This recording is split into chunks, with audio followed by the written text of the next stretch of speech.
তো hello guys, আমি তোমাদের নন্দিনী মন। তোমরা সবাই কেমন আছো? আশা করি ভালো আছো। তো আবার একটা ছোট্ট ভিডিও নিয়ে আসলাম তোমাদের জন্য। তো চলো আজকে রাত্রে আমি কী করছি সব তোমাদের বলছি। এখন বাজে ঠিক 10টা বাজে। তো আমি এখন রান্না করবো হচ্ছে পাস্তা। আমাকে এতটা খিদে লেগেছে পুরো বলে বোঝাতে পারবো না তোমাদের। টাইমে সবাই শুয়ে গেছে গাইস, আর আমাকে এতটা খিদে লেগেছে যে আমি নিচে গিয়ে পাস্তা রান্না করতে বসেছি। এখন বাজে হচ্ছে 10টা বাজে, তোমাদের তো বললাম। তো আমি এখন পাস্তাটা ভালো করে সিদ্ধ করে নিলাম, তারপরে দিয়ে দিলাম হচ্ছে তেল, দিয়ে দিলাম একটু। তো চলো আমি কীভাবে কী রান্না করছি সব তোমাদের বলবো। তো তোমরা দেখতে থাকো ভিডিওটা, বেশ তাহলেই বুঝতে পারবে। তো আমি কী কী মশলা দিচ্ছি চলো তোমাদের বলি। তো এখানে হচ্ছে লঙ্কা গুঁড়ো আছে, তারপর এগুলো কী কী মশলা আছে সেগুলোই আমি ঠিক বলতে পারছি না। আর হলুদ ছিল আর লবণ। তো এগুলো দিয়েই আমি রান্না করব। তো খেতে পেলে যা হয় গাইস, 12টা বাজুক 1টা বাজুক, আমাকে তখনই রান্না করে খেতে হবে যদি কোনো জিনিস না থাকে। রাত্রে কী করব, প্রচুর লেভেলে খিদে লেগে গেছে। আর এখন বাজে 10টা বাজে এখন। আর এখন আমি রাত্রে রান্না করছি গাইস, কম্বল পায়রা সবাই শুয়ে গেছে। আমাদের বাবা মা মাসি ভাই বোন সবাই শুয়ে গেছে। এই যে আমি এখন পাস্তা রান্না করছি।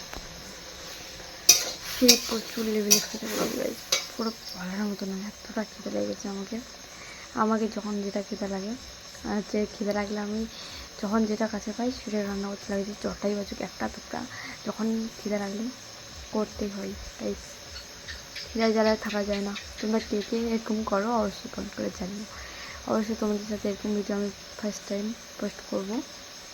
আমি অনেকবার এভাবে রান্না করেছি, কিন্তু আমার হচ্ছে রান্না করতে করতে ক্যামেরা ধরাটা প্রচুর মুশকিল হয়েছে, এদিক করতে করতে, তার জন্য করতে পারি না। তো আজকে তোমার সাথে শেয়ার করবো। তো চলো এখন কী করছি দেখা যাক। মশলাগুলো এখন দিয়ে দিই।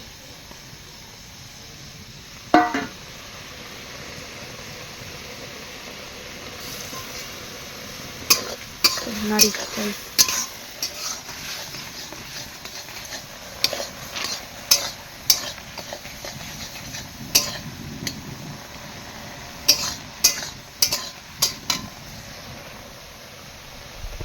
আবার নিচে একটু সস, চলো এটাও দিয়ে দিই। সসটা দিয়ে দিই আমি এখন। এটা একটু বেশি করে সসটা দিতে হবে। রয়েছে সেগুলো বাদ বাকি থাক।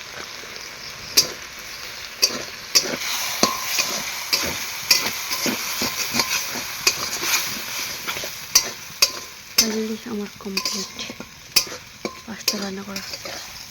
চলো আমি বাড়িতে রান্না করে খেয়ে নিই তাড়াতাড়ি। দেখা হচ্ছে তাহলে পরের ভিডিওতে। এইটুকুই ভিডিওটা, তো টাটা।